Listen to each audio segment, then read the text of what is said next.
Assalomu alaykum, qadrli obunachilar, qadrli yurtdoshlar. Polshadan gapiryapmiz. Avtoservis to'g'risida ma'lumot.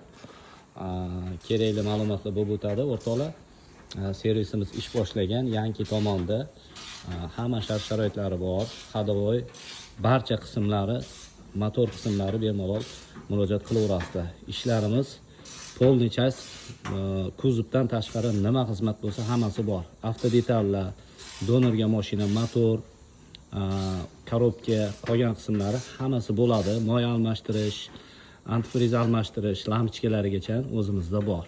Akmal aka mana bizda bugun klient. Assalomu alaykum aka. Assalomu alaykum. Akmal aka eskidan tanish bu kishi. Aka bu dastavka sohasida mashina minadilar, o'zlarining mashinasi shaxsiy. Bugun mana kapitalniy remontdan chiqarib beryapmiz mashinalarni.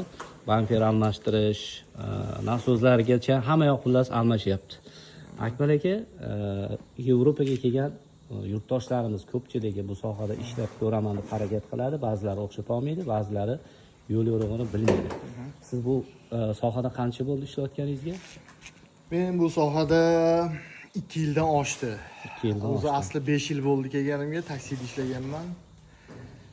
Dastavkani tuzini yeb, bir yomonlashga haqqim yo'q. Chunki yoshlarda ham ko'ryapmiz, ishlayapti, ishlagani ishlayapti, lekin dastavka yomon ishmas ekan, $100 bor. Bir kunda $100 bor ishlasa.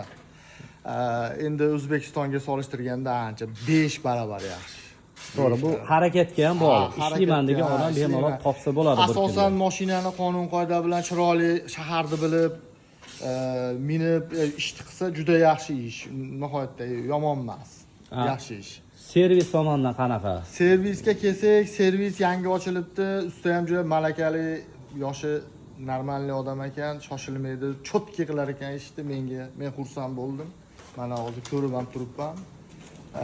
Nechta ustaxonaga bordik, ukrainlar, belaruslar, boshqalar.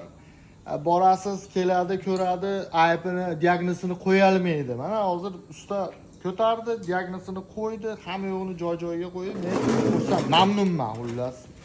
Maza qilyapman, hozir ko'rib, chiqib kelinglar, sovet beraman, chunki yangi ustaxona, usta ham yaxshi, yoshlarga mana kelib turib ishlashiga tavsiya bersangiz bo'ladi. Bemalol harakat qilsa, normalniy pul topadi. Bir oyda, misol o'rtacha hisob, bir oyda o'rtoqlar ishlaydigan odam uchun $100 dan boring $70-80 tashlab borsangiz ham $2000 bemalol topsangiz bo'ladi. Bu harakatga bog'liq, обязательно. Harakat bo'lmagan odamda foydasi yo'q. Yurakni keng qilib